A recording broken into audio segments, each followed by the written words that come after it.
In today's training, we're going to do a deep dive into the reports section of Voyant. I want to draw your attention first to the Review, Configure, and Generate section. Right now, since we haven't selected any reports, we're just seeing the cover page in here. You also have the ability to configure reports in this section. You can configure who is shown as the report presenter. So if I wanted myself to be used or someone else in my subscription, I would click Show More Users. And then, for example, if you're a paraplanner, this is a great way to show that the report is presented by your advisor rather than having your name on it since you generated it.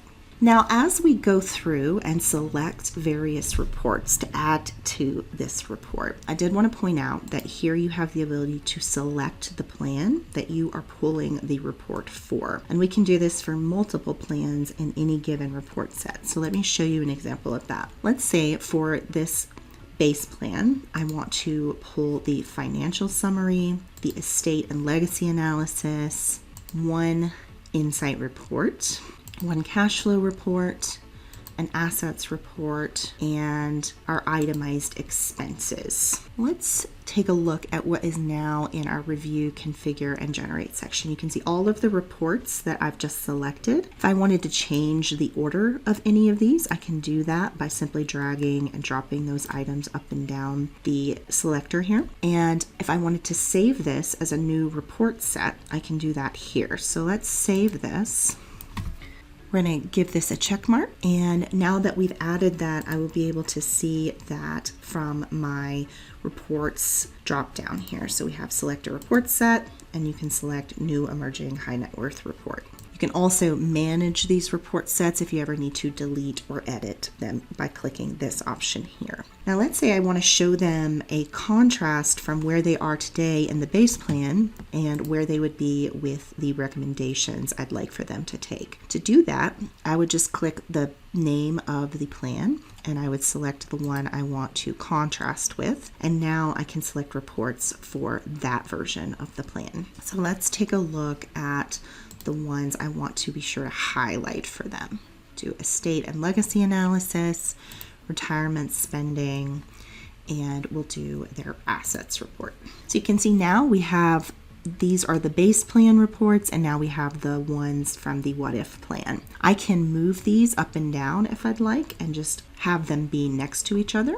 And then once I'm happy with the layout of the report, if there's anything I want to change on these specific reports, I can go to my three dots here and configure them. So for the financial summary, for example, there's a couple of insights that are just not relevant to this plan, so I'm going to remove those. I'd like to show the cash flow detailed chart rather than the plain one. And I want to make sure that if there's any notes I want to add to this report, that they are added here in the notes section. I can click save. And then I also want to configure this one, estate legacy analysis. We're going to just do planned legacy, and then if both die today, you can add in additional options. And then I want to make a note that this is before estate planning, as is today. Click save. And then I want to do another one here for this what if plan version. This is their estate and legacy outcomes after my recommendations. I'm going to click configure, and this is after estate planning recommendations.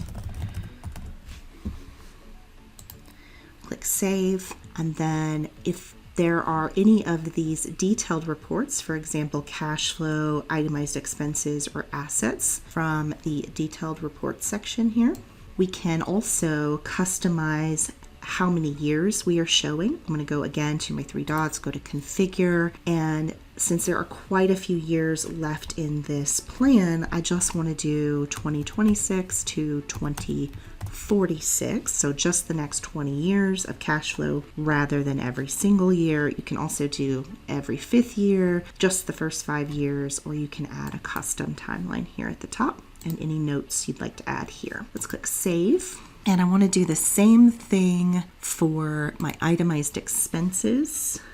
So I want to do just 2026 to 2046. I'm going to click Save, and I want to now generate this report.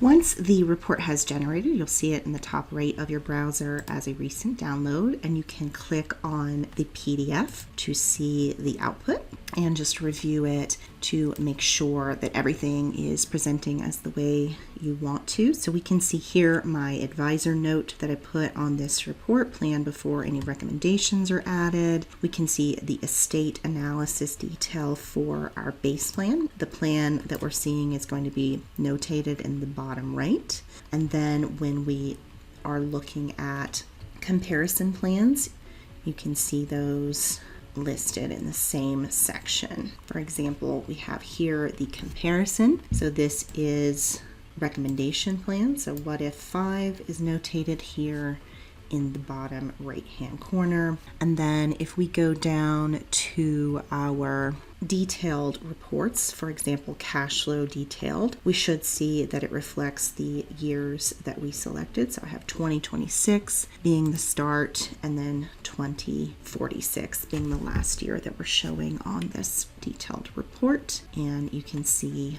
the same thing will be true for our itemized expenses plan. Another thing I wanted to point out to you is that if we reset our selections here, let's take a look at just one report, for example. If you ever need to export the raw data into an Excel spreadsheet, you can do this for most of the detailed reports. You would select the report you want to export, select data and export options, export raw data and images, and then generate that report. Once you do that, it will generate a zip file that has both the PDF version and the Excel version as well. You'll see it here again as a zip file download, and you'll be able to review the PDF version, the images that are in that chart. You'll see it just as an image that you can copy. And then also for the tables, you'll see this exported, and you can make adjustments manually in Excel with this data. All right, I hope that this has been helpful.